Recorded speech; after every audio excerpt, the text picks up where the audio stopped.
Alright, appropriately, I think this episode should be labeled episode 1. And my subject for this is what if the world is a simulation? And I've only mapped it out a little bit. I actually did this earlier today. It's no by any means complete, but I'm going to go with it anyways. Alright, well, what if the world is a simulation? Alright, well, you got to think what type of simulation is it, was the first thing I jumped on.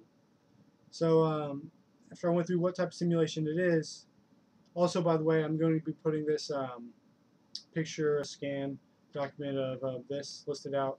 So if anyone wanted to look at it while they listen to this, go right ahead. Alright, so what type of simulation would the world be if it was one? Well, branched out two ways in here.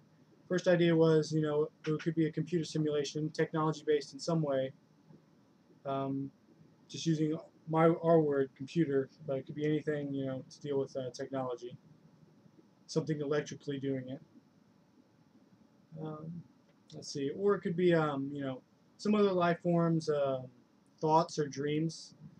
I really went with the dreams idea because what if this was all just a dream of something more intelligent? Don't want to use the word God because, well, it could be appropriate for this. I don't really like that term necessarily, but if you want to, you can fill this word term with God if you would like. If we went with this higher being. You wouldn't create it for, in my idea, modern religion reasons. It's just, that's what this is. All right, so you shouldn't be limited when I bring this up to begin with because you shouldn't be limited by how things work on our planet and the physics we know. Because maybe, it could be, if it was a dream of something else, then it could have any physics we like. And if it, if it wanted the world to work in its dreams, it would, I'm going to say it. I mean, just don't be limited. That's just what I'm trying to get at here. Don't be just trapped in your little human bubble, thinking no, this is impossible. That's way too advanced of a dream. Don't be trapped in that bubble because that's not where we want to go with this. We want to map out every idea and we want to just bring out new things. All right. So like I didn't go too far with the dreams though idea. I haven't mapped out that far. But what if it was a dream? I mean, 20 billion years, a little less than that actually. But you got 20 billion years life estimated for this universe. I mean, is that really that long for them? I mean, what if that was just a blink in the eye? What if they live eternally, and it's just their dreams are just that long if that's how it is? Or what if it just appears so? Maybe it's a single 24 hours, just like for us, a single day.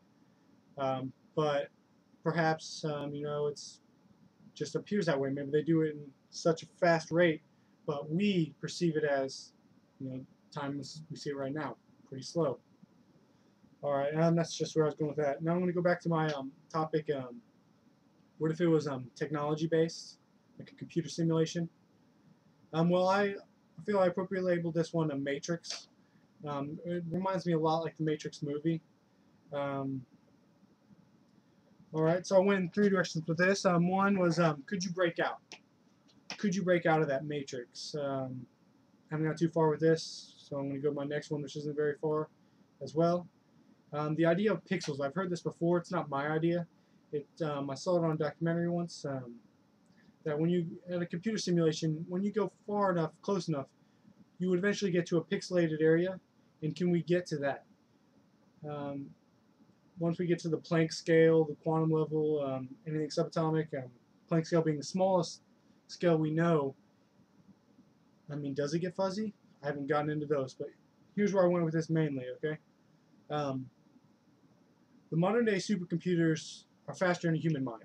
Now, when you think of your laptop in your bag, I got one up there, you would think, yes, this laptop can do math way more efficient than me right now. But that laptop really can't process as much as my brain can. But from what I've read, supercomputers can, though. Current day supercomputers can process more altogether than a human brain can. All right. Well, if this is true, this is today. I mean, computers are relatively new. I mean, just there's I mean, it constantly booms, gets better and better. But I mean, computers in themselves are relatively new. I mean, 50 years ago, no, there's not. They're not computers. They're not there. So they're completely new. Okay, you just go back to lifetime. They didn't exist.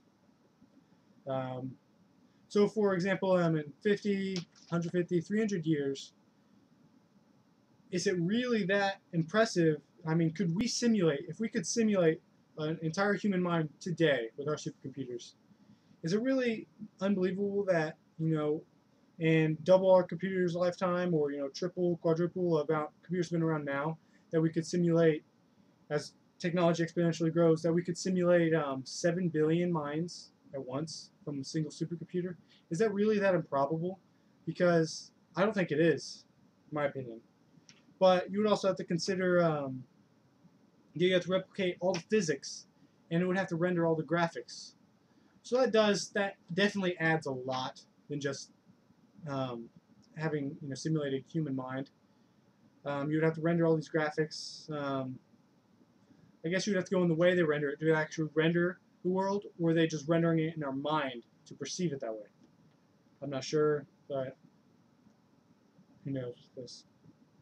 Um, you would have to consider, I was saying 7 billion for an amount of humans, but we'd have to render animal minds. You got dogs, cats, killer whales, which are pretty intelligent. You've got monkeys, also intelligent. You got dolphins, pretty damn intelligent. But then you got smaller animals, like insects. They have some, they have some amount of intelligence. So, I mean, they would have to. It would be a smaller scale, but all those would add up. I would imagine. A pretty decent amount. All the animals out there. It's pretty intense. Um, Also, if it's a computer simulation, could we top out the CPU of the computer that's rendering this? Assuming that they did go by our architecture of computers, central processing unit, RAM. Just assuming that area is a step in its own, but assuming that it did follow our architecture with computers, could that be could that processor be topped out?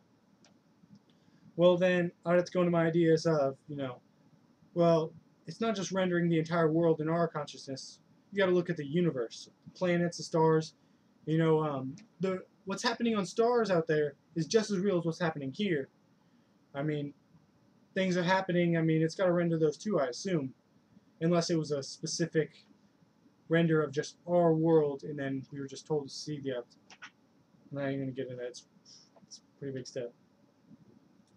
So our planet may not be that big of an impact when you consider our growth of more and more humans, more minds for the simulation of process. So perhaps it's not even a big deal at all. No matter how many people we have, it's really not that strenuous on this computer. Then, are we even limited to this universe? I mean, perhaps you have another universe, and it has to render those too. I mean, you got to think outside there.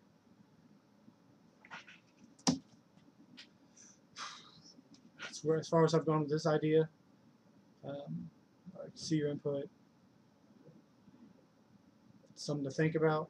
I'm going to continue on. I have several other ideas I've written down, but this is the first time I've actually thought to actually put it on video. And I know I'm jumping around because I don't feel nervous, but I know I'm definitely probably coming off as nervous in a way. I know I'm talking a lot faster, but hopefully, I can get this all down, and I can make this a good experience for everyone to think with me.